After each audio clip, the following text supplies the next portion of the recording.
Faleminderit shumë edhe Kozimos dhe ekipit projektit I cili është sot për me prezantu, do thosha, një nga mundësitë më të mira për gjithë Bashkinë e Shkodrës edhe Bashkinë Masisë të Madhe për me kriju një produkt të ri turistik për sa I përket turizmi rural. Sot do prezantojmë një studim I mirëfillt me disa opsione të mira për sa I përket rutit, të cilin do kaloj zhvillimi turizmit të bicikleta, pra nga Malësia e Madhe që do derdhet deri në do zhvillohet, pra do eci deri në derdhin e Bunës, e cila do të jetë një projekt shumë interesant që prek disa tipologji të ndryshme të turizmit, duke nisë që është nga I turizmi natyrës, apo atraksione të ndryshme e cila Malësia e Madhe I ka dhe do të jetë tipologji e veçantë për sa I përket bimëve medicinale apo disa diversitete të ndryshme, që do ndërthuar më së miri me tipologjinë e zhvillimit të turizmit në Bashkinë e Shkodër, afër ujit, afër natyrës, me një veçanëri tjetër që do ketë edhe elemente të ndryshme të trashëgimisë kulturore, ku turisti huaj do ketë një produkt shtesë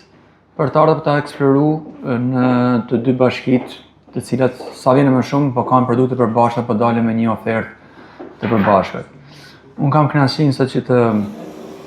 jem prezant sot këtu dhe të ndëgjojmë prezantimin dhe do kemi mundësi bashkë me gjithë ftuarit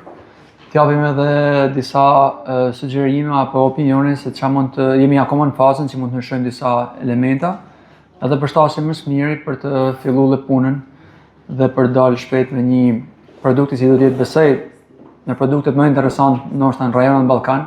për sa I përket turizmit rural me fokus bicikletat. Workshop, say meeting, where we will briefly present you the foreseen intervention for the cycle route and the stops along the route. The itinerary will be from Bajza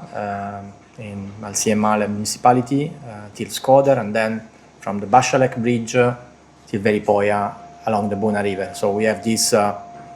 cycle tourism product that is made of both the Shkodra lake and the river Buna. I think we already presented the route. Today we would like to keep the presentation short and look into the itinerary and the intervention to discuss with you about what we think could be could be the improvements or things we need to decide together. And this will be done in this first session.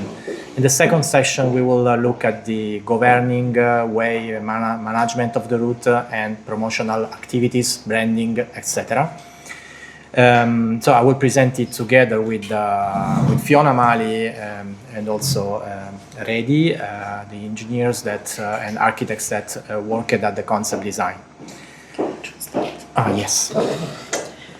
Mirdita të gjithëve. Rikthehemi për një takim të mëtejshëm për të diskutuar koncepti DEN e rrugës bicikletave, që përfshin dy segmente, është në gjatësi totale për 83 km, dy segmente nga Bajza deri në hyrje në veri të bypassit të Shkodrës dhe nga ura e Paçallëkut deri në Velipoj. Këtu do të prezantojmë disa ndërhyrje përveç vetë gjatësisë së rrugës, edhe disa pika tërheqëse përgjatë rrugës të cilat marrin shfrytëzojnë potencialet e tyre turistike në tërësi. Do ta mbajmë sot prezantimin më shkurtër për shkak se është hera e dytë që po I rikthehemi dhe qëllimi kryesor I takimit është të marrim opinione dhe feedback nga ju për diskutuar mbi investimin e parashikuar. Dhe në pjesën e dytë të takimit të flasim për qeverisjen dhe menaxhimin e gjithë këtij investimi në vazhdimsi.